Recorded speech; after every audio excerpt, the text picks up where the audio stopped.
E aí, pessoal, tudo bem? Como vocês têm passado? Espero que todos estejam bem. Hoje a gente vai começar a falar sobre a chegada dos portugueses no período pré-colonial, o início da colonização portuguesa. Tá? A última aula a gente falou sobre a colonização espanhola, falamos sobre um pouquinho sobre a colonização inglesa, né, na parte da América do Norte e da América Central para baixo, né, falando aí sobre a colonização espanhola, da interação, né, do massacre do Hernán Cortés em relação à população originária da América. E hoje a gente vai falar sobre a parte portuguesa do continente. Tranquilo? É importante a gente lembrar o seguinte, né? O termo descobrimento ele é um termo que ele não deve mais ser utilizado. Né? Diversos fatores comprovam que o Brasil, o que a gente chama de Brasil, ele não foi descoberto. Relatos mostram que os portugueses já tinham conhecimento das terras. A gente não pode descobrir algo que já existem pessoas morando. Já era desconhecido para os portugueses, mas era conhecido para outras pessoas. Né? A gente costuma até utilizar agora o termo chegada dos portugueses, né? O termo invasão europeia no continente americano, mas descoberto ele de fato não foi. Beleza? Vamos começar aqui, ó. Pedro Álvares Cabral chega, né, ao Brasil em 22 de abril de 1500, onde foi batizado Monte Pascoal devido à proximidade com a Páscoa.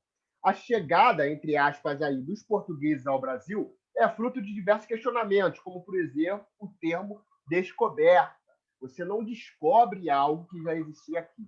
Essa é uma visão etnocêntrica do europeu. A gente tem uma visão, nesse primeiro momento, de uma visão do europeu se sentindo superior, se julgando superior aos outros povos. Eles chegam aqui e desconsideram toda a sabedoria que os povos nativos tinham do local, a organização social, a sua estrutura social. Nada disso é levado em consideração. O europeu ele chega aqui e impõe o seu estilo de vida, a sua religião, os seus costumes e os seus hábitos. Ele desconsidera tudo o que estava rolando, né, a organização social, né, a estrutura da sociedade que existia aqui na América antes da chegada dos europeus. A gente viu que os nativos, né, que a gente chama de índio, porque também foi um erro aí dos europeus, né, mas utilizando o termo índio, que a gente já sabe que merece ser também relativizado, problematizado aqui. Os indígenas da América Espanhola tinham uma organização social muito diferente dos indígenas que ocupavam a região do atual Brasil. A gente tinha ali formação de grandes impérios, né, com tributação, com obras, enquanto as tribos brasileiras elas viviam isoladas entre elas. A gente vai falar um pouquinho mais à frente sobre isso, beleza? No ano de 1994, foi assinado o Tratado de Tordesilhas, que dividia as terras entre os reinos de Portugal e Espanha. Aí o Tratado de Tordesilhas, que a gente conhece lá desde o fundamental.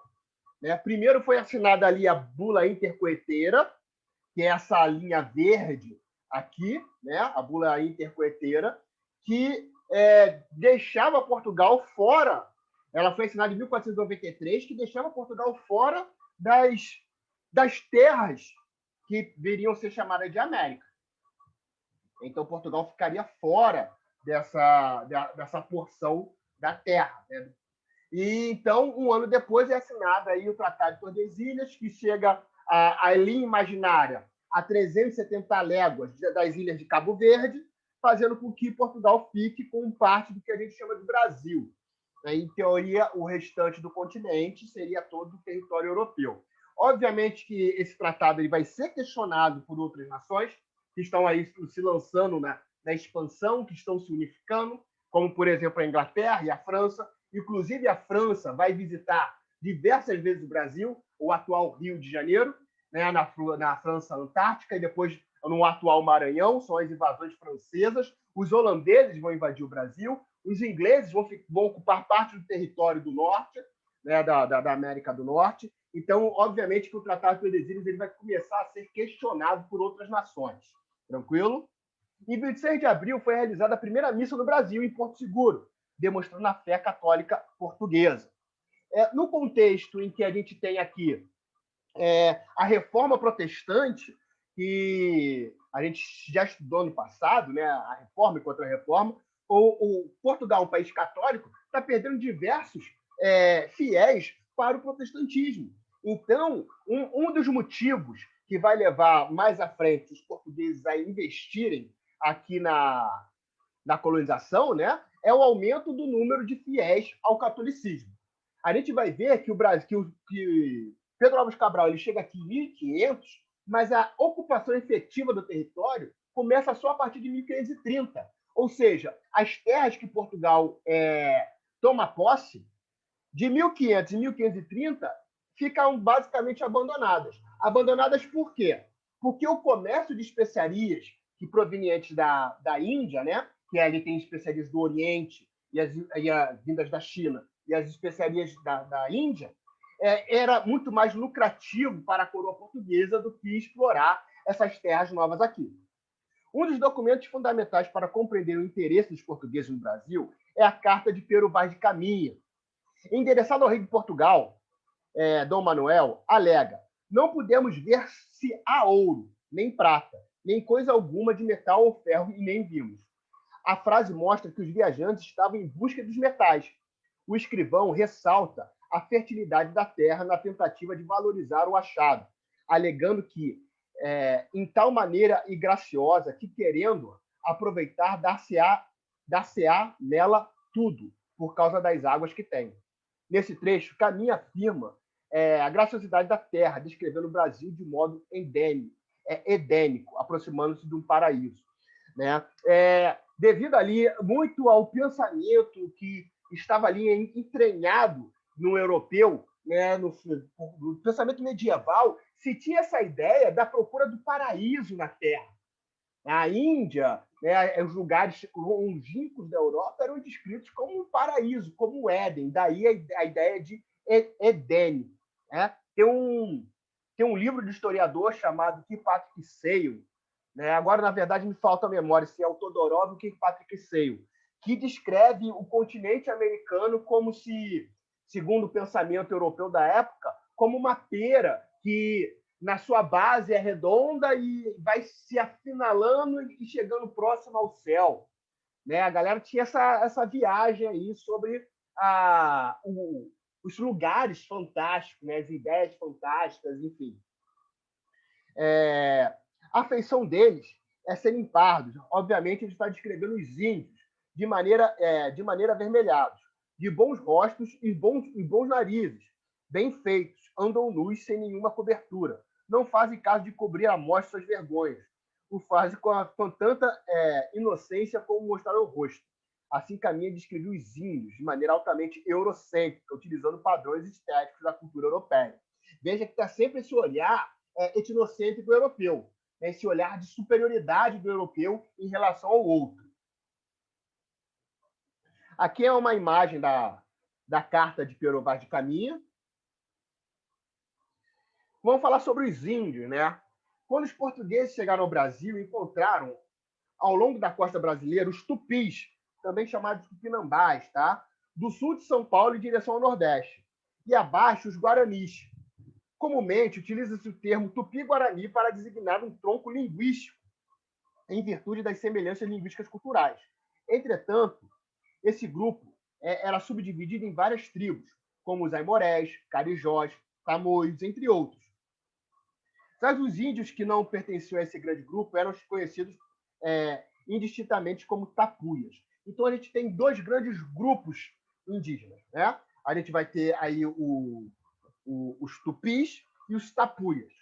Né? Lembrando que dentro dos tupis e dentro dos tapuias, a gente vai ter aí diversas ramificações linguísticas, diversas tribos, diversas organizações sociais.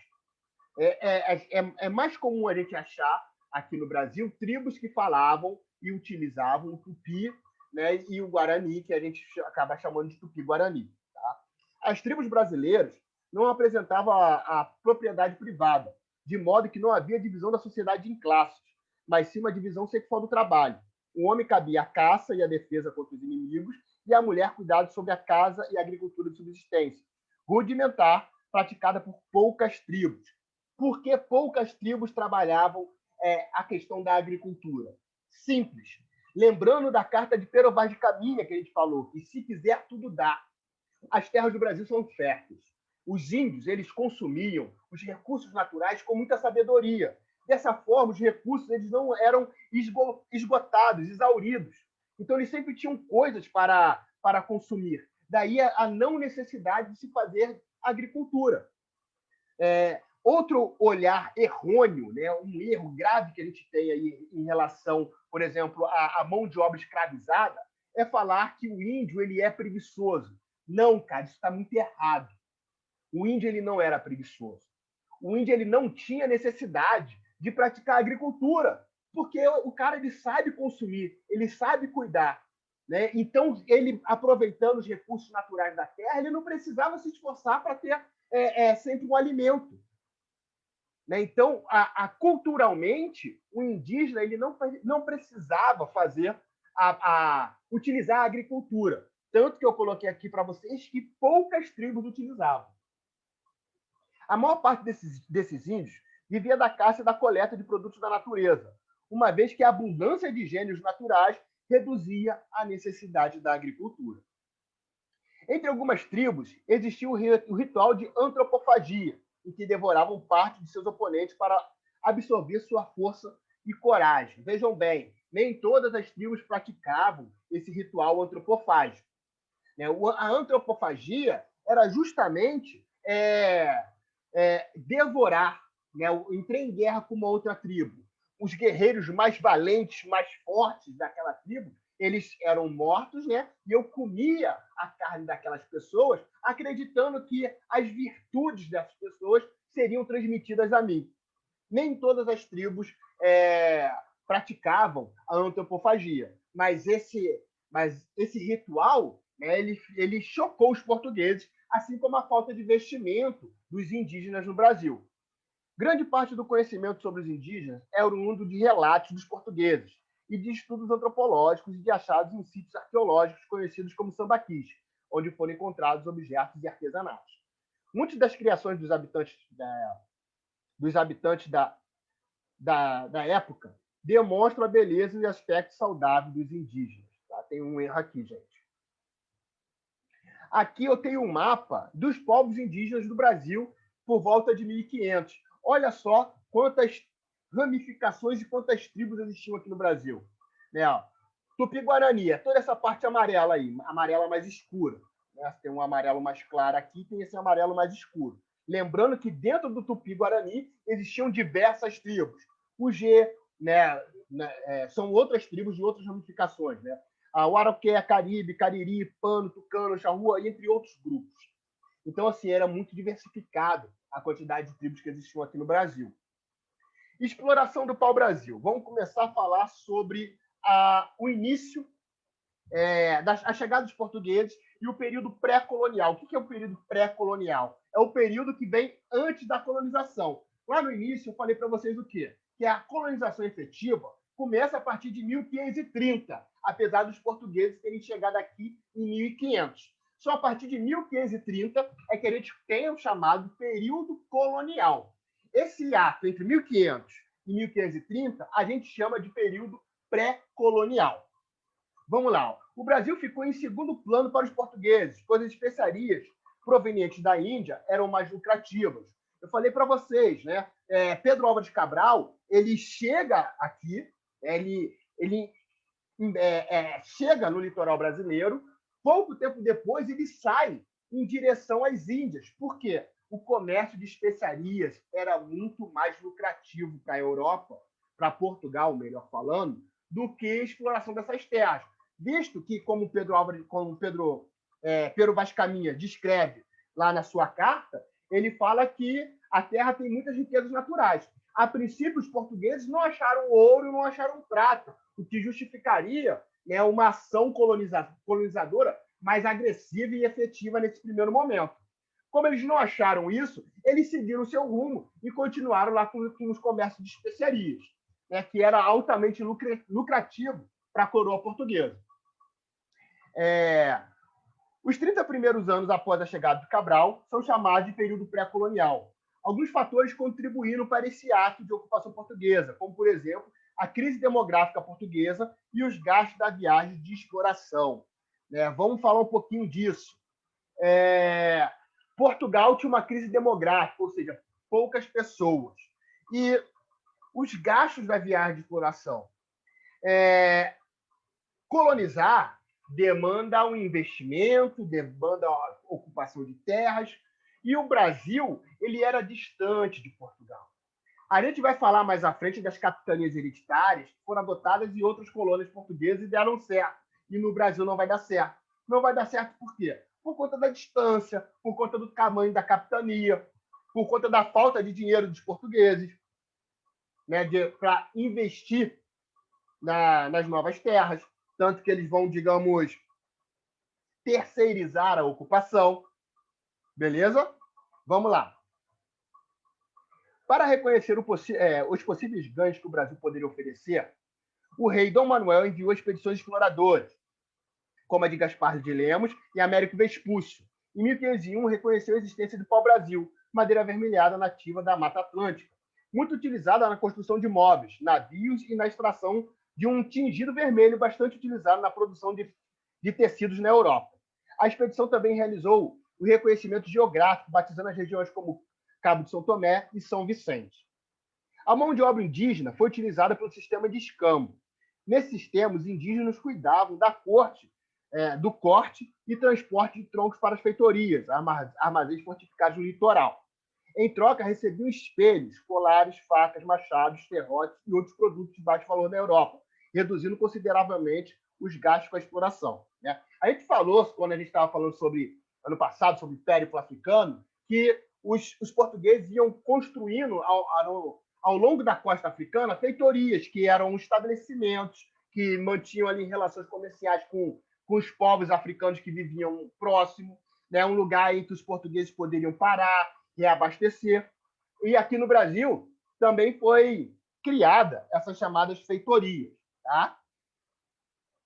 E foi utilizado o sistema de escambo, entre os portugueses e os indígenas, que eram o quê? Basicamente troca de mercadorias. O indígena dá algo e recebe outro em troca. A gente tem essa ideia de que os indígenas recebiam coisas de pequeno valor, mas isso é muito no início. Tá? Em determinados momentos, os indígenas vão perceber que aquilo ali basicamente não tinha valor nenhum para os portugueses. E óbvio que com o passar do tempo. Inclusive, quando eu estava na faculdade, eu li texto do indígena querendo trocar um papagaio por um canhão, para a gente perceber o amadurecimento aí do poder de troca dos indígenas. Tá? Mas nesse início, realmente eram produtos que eles recebiam aí que não tinham basicamente valor nenhum em Portugal.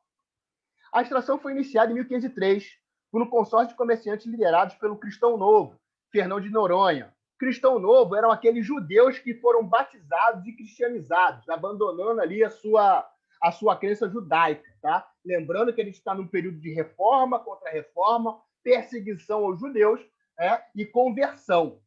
Os cristãos novos eram judeus convertidos ao cristianismo. Muitos optavam por deslocar-se para o Brasil, distanciando-se do alcance da Inquisição europeia. A Inquisição, a gente viu isso na Contra-Reforma, que perseguia, julgava e condenava aqueles que não eram cristãos. A extração do pau-brasil era regida pelo sistema de estanco, ou seja, o monopólio real concedido pela coroa a terceiros, como Fernão de Noronha. Em troca, eles deveriam pagar tributos ao Estado. A falta de uma ocupação efetiva por parte da coroa portuguesa tornou o Brasil vulnerável às invasões estrangeiras que atacavam o litoral para exercer o contrabando do pau-brasil. Os franceses eram os mais presentes nessas invasões e existem relatos de sua presença desde 1504, em ataques associados aos tupinambás, inimigo dos portugueses. O rei da França, Francisco I, foi um dos maiores incentivadores das invasões. Como eu falei para vocês lá no início, a França vai visitar constantemente o litoral brasileiro e o rei francês ele vai começar a questionar o Tratado de Tordesilhas. Vai chegar a se perguntar onde Adão e Eva deixaram o testamento do mundo que dividia o mundo entre Portugal e Espanha. Então a galera vai desrespeitar o Tratado de Tordesilhas e vai se aproveitar das rivalidades. Eu coloquei aqui que os franceses se associaram aos tupinambás. Os tupinambás eram o quê? Inimigos dos portugueses. Então, eles vão se associar a essas tribos que não querem a presença portuguesa aqui. Em contrapartida, os portugueses vão se associar a inimigos dos tupinambás. E quando a gente estiver falando aí sobre a fundação da cidade do Rio de Janeiro, a gente vai falar do embate entre França e Portugal, que, na verdade, quem vai lutar, quem são os peões que vão morrer, vão ser os indígenas. Tá? Para patrulhar a costa, o governo português enviou expedições guarda-costas, como a de Cristóvão Jaques, em 1516 e 1526. Afinal, a posse das terras do Brasil era fundamental enquanto entreposto e base para as viagens portuguesas rumo ao Oriente. Por quê? A partir do momento que Portugal tem o domínio da costa africana, o Portugal também ele começa a ter o domínio da costa brasileira. Então, as duas margens do Oceano Atlântico estão sob o domínio português. As constantes invasões estrangeiras ao território brasileiro ameaçavam a posse da terra. A crise do comércio oriental português foi acompanhada pela notícia de que a Espanha havia descoberto metais preciosos na América. Tais fatores estimularam as mudanças de atitude da coroa lusitana em relação ao Brasil, de modo que o relativo abandono foi substituído pela preocupação com a colonização do território. Portugal estava seguindo muito bem, comercializando com a Índia, tendo altos lucros, só que chega um momento em que esse comércio começa a se estagnar, começa a se esgotar.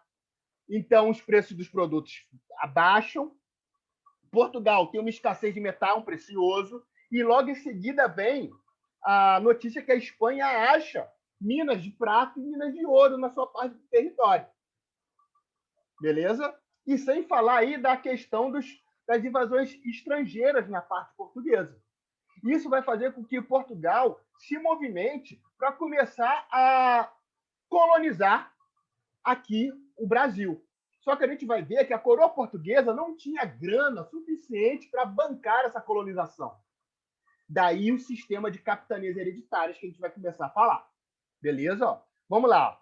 O marco da colonização do Brasil foi a expedição de Martim Afonso de Souza, 1530 a 1533. Olha aí, termina o período pré-colonial e começa o período colonial. A expedição chegou no Brasil em 1531 e no ano seguinte, Martim Afonso de Souza e seu irmão Pero Lopes receberam uma carta do rei português com ordens expressas para estabelecer o povoamento na região. Em 32, a expedição fundou o primeiro núcleo de povoamento estável, a Vila de São Vicente. De São Vicente, que hoje está no atual estado de São Paulo. Quando a gente vai falar muito da capitania de São Vicente, e a gente vai falar muito de uma outra capitania, mas à frente, que é a capitania de Pernambuco, que vão ser núcleos que vão plantar, vão desenvolver o cultivo da cana-de-açúcar. No ano seguinte, era fundado na região o primeiro engenho do Brasil, São Jorge de Erasmus. Colonização e açúcar estavam integrados na lógica colonial portuguesa. Posteriormente, foram fundadas Vilas de Santos e Santo André. Adiantando a parte do açúcar, que a gente vai falar nas próximas aulas da sociedade de engenho, o açúcar ele era uma especiaria inexistente na Europa. Então, o açúcar ele vai ser, digamos, muito lucrativo para Portugal e para a Holanda. A gente vai falar na próxima aula dessa ligação holandesa com o comércio de açúcar entre Brasil e Portugal. As capitanias hereditárias. A primeira iniciativa portuguesa para a colonização de todo o território brasileiro foi a implantação do sistema de capitanias hereditárias no reino de Dom João III, 1521 e 1557. A coroa portuguesa dividiu o Brasil em 15 faixas entregues a 12 donatários, membros da pequena nobreza e comerciantes lusitanos.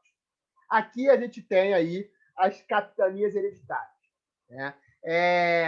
Portugal fez o quê? Entregou essas terras, como eu falei aqui para vocês, a membros da pequena nobreza e comerciantes lusitanos. Por quê? A partir de recursos próprios dessa galera, elas deveriam desenvolver essas regiões. Desenvolvendo essas regiões, elas efetivariam ali a ocupação e pagariam tributos a Portugal. Só que, olha só o tamanho das capitanias hereditárias. Né? As capitanias hereditárias, se hoje a gente botar um mapa em que tem a divisão dos estados brasileiros, elas ocupam diversos estados. E pensa só, a capitania de Pernambuco pertencia a Duarte Coelho. Olha o tamanho dessa faixa de terra pertencente a uma pessoa. O Brasil ele foi fundado em cima de latifúndio. Mais à frente a gente vai falar das plantations, vamos falar aí da diferença da colonização de povoamento e da colonização de exploração. O Brasil ele foi fundado em cima de plantations, de monocultura, de uma mão de obra escravizada, voltada para o mercado externo. Né? E, obviamente, latifúndio. Latifúndio, um pedaço de terra pertencente, um grande pedaço de terra pertencente a uma pessoa. As capitanias hereditárias eram nada mais, nada menos do que latifúndios. Portugal não tinha grana para sustentar esse empreendimento. E por isso ela vai terceirizar. E lembrando aqui também que muitos donatários, aquele que recebia a capitania, sequer tomaram posse. As terras ficaram abandonadas. Os donatários recebiam a posse das capitanias em meio a um documento intitulado Carta de Doação, o qual afirmava que a posse das faixas da terra era hereditária e que o donatário não poderia se desfazer da sua capitania. Então, a gente tem dois documentos. A gente vai ter a Carta de Doação e os forais. Tá? A Carta de Doação ela dava a posse das capitanias hereditárias. E os forais eram mais ou menos o que o cara pode ou não pode fazer dentro da capitania. Ó, os forais determinavam as atribuições e os direitos do donatário. Este cabia a atribuição fundamental de garantir a colonização das suas capitanias com recursos próprios. Assim, o governo de Portugal transferia os gastos da colonização para particulares, que deveriam garantir a aplicação das leis e tradições portuguesas. Então, Portugal não vai ter um gasto significativo com o processo de colonização no Brasil. Das pessoas que viessem habitar a sua capitania, cada donatário poderia cobrar impostos sobre a instalação de engenhos, a redízima, 10% das rendas, e as vigésimas, ou vintena, 5% sobre o comércio para o Brasil de todo o pescado. Poderia fundar vilas e possuía o monopólio da justiça e o direito de distribuir sesmarias. O que eram as sesmarias? Né? Eram lotes de terras, continua sendo latifúndio, que pertenciam à capitania e eram entregues a pessoas com capitais suficientes para auxiliar a colonização. Por exemplo, eu sou aqui o Duarte Duarte Coelho, e tenho aqui a capitania de Pernambuco. Eu não dou conta de administrar isso. Então, eu cedo um pedaço dessa terra a outra pessoa que vai ter que me pagar os impostos e tal, mas ela vai desenvolver a terra, já que eu não tenho condições de desenvolver tudo. O sesmeiro deveria, em troca, pagar tributos aos donatários e à coroa. Iniciava-se, assim, o histórico processo de exclusão social ligado à propriedade fundiária, uma vez que, sem capitais suficientes, a população mais humilde distanciava-se do acesso à terra. O Brasil foi fundado em cima de latifúndios, e isso reflete e está presente na nossa sociedade até hoje. A maior parte das capitanias não prosperou. A falta de interesse e de capitais dos donatários era agravada pelos ataques indígenas e estrangeiros aos núcleos de povoamento estabelecidos. Outro problema era a distância da metrópole, que dificultava o envio da ajuda aos donatários. A descentralização administrativa também foi responsável pelo fracasso. Não existia uma autoridade superior aos donatários que pudesse articular e fiscalizar as suas ações, garantindo a eficiência da obra colonizadora. Apenas duas capitanias prosperaram, Pernambuco e São Vicente, como eu falei para vocês lá atrás. Ambas desenvolveram razoável produção açucareira, contando com o investimento de bancos holandeses e a coroa portuguesa, respectivamente. A gente vai ter um capítulo só sobre o comércio de açúcar e a participação holandesa. As capitanias gerais elas eram descentralizadas, né? Cada capitania, cada donatário exercia a lei ali, e Portugal tentou diminuir esse excesso de de autoritarismo que tinha ali, né, de pessoas com poder dentro das suas capitanias, tentou unificar e criar o chamado governo geral, para que, se um donatário tem problema, ele se reporte ao governo geral, e o governo geral sendo aqui no Brasil, a resposta seria muito mais rápida do que demandar a Portugal e a resposta vir de Portugal para o Brasil. Spoiler, o governo geral também não vai funcionar. Tá?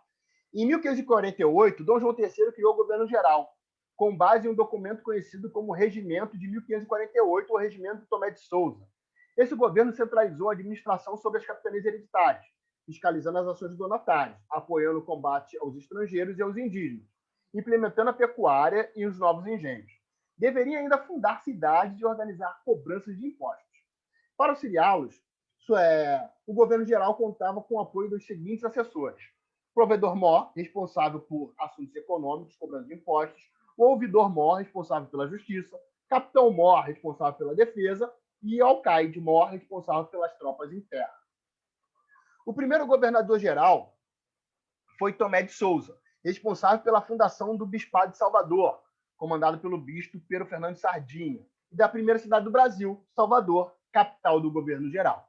Então, a primeira cidade do Brasil foi fundada no governo de Tomé, né, dentro da administração de Tomé de Souza, e a primeira cidade do Brasil foi em Salvador, que, por sinal, foi a sede do governo geral. Salvador é a primeira capital do Brasil. Ele trouxe os primeiros jesuítas, chefiados pelo padre Manuel de Nóbrega, e estimulou a vinda de mulheres portuguesas e a importação de cabeças de gado. Os jesuítas vão atuar, né, bastante na questão aí da catequese dos indígenas, e as mulheres portuguesas são trazidas, né, para que se aumentasse a população da colônia. Em 1553, chegou ao Brasil o segundo governo-geral, Duarte da Costa, responsável pela fundação do Colégio Jesuíta de São Paulo, que deu origem à sua cidade. Durante seu governo, o Rio de Janeiro foi vítima de uma invasão francesa conhecida como França Antártica.